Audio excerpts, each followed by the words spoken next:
या शहागंज या भागामध्ये आम्ही 2 दिवसांपूर्वीच महानगरपालिकेतर्फे जाहीर आवाहन इथल्या नागरिकांना, इथल्या जो हातगाडीवाले आहेत, तिथले दुकानदार आहेत, या सर्वांना आम्ही नम्र आवाहन केलेलं होतं की आपण या ठिकाणी जे रस्त्यावरती जे वाहतूक आहे ती वाहतूक सुरळीतरित्या सुरू होऊ द्या. आपल्याला जे व्यवसाय करायचे आहेत ईदच्या अनुषंगाने आम्ही त्याच्याबद्दल कुठलंही म्हटलेलं नव्हतं. मात्र सर्वसामान्य ज्या या भागातून जाणारे नागरिक आहेत त्यांना कुठल्याही प्रकारचा त्रास न व्हावा हा त्यामागचा उद्देश होता.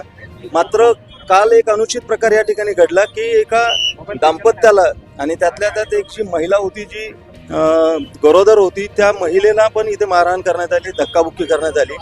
त्यामुळे या ठिकाणी कारवाई करण्याबाबतीमध्ये आणि या ठिकाणी मध्ये नागरिकांना जे काही असुविधा होत आहे त्यांच्या मुवमेंट करण्यामध्ये, यासाठी आज महानगरपालिकेचं पथक इथं आलेलं आहे. या ठिकाणी आम्ही फक्त एकच आमची विनंती आजही आहे की कुठल्याही बाबतीमध्ये सर्वसामान्यांना वेठीस धरून आपल्याला कुठलेही व्यवसाय करता येणार नाहीत. जर आपण तशा पद्धतीचा प्रयत्न केला तर ते पोलीस विभाग आणि महानगरपालिका हाणून पाडेल. आपण कृपया करून आपले व्यवसाय हे आपल्या दिलेल्या निश्चित केलेल्या जागेतच करावेत. सर्वसामान्य लोकांना वेठीस धरू नये.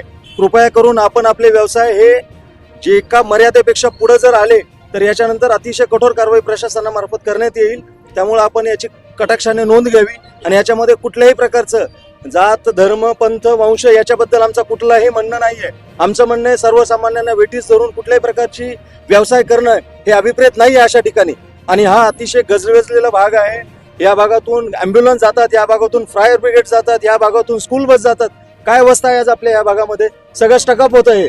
तर आमचं तर याच्यानंतरही सिस्टमॅटिकली ह्या भागावरती कशा पद्धतीने आम्हाला नियंत्रण मिळवता येईल आणि सर्वसामान्यांनी सुखकरपणे त्यांचा इथून प्रवास करणं शक्य होईल याच दृष्टीने आम्ही प्रयत्न करणार आहोत. काही नगरसेवक या सगळ्या ज्या कारवाई सुरू आहे ते थांबवण्याचा प्रयत्न करतायत असंही निदर्शनास आलेलं आहे. नाही, आम्ही आमच्या सर्व टीम्सला सांगितलेलं आहे. माननीय आयुक्त महोदयांनी स्पष्ट निर्देश दिलेले आहेत की अशा प्रकारे शासकीय कामात कोणी अडथळा आणण्याचा प्रयत्न केला तर त्यांच्यावरती डिस्क्वालिफिकेशन करण्यात येईल, त्यांची प्रोसेस सुरू करण्यात येईल, 353 दाखल करण्यात येईल.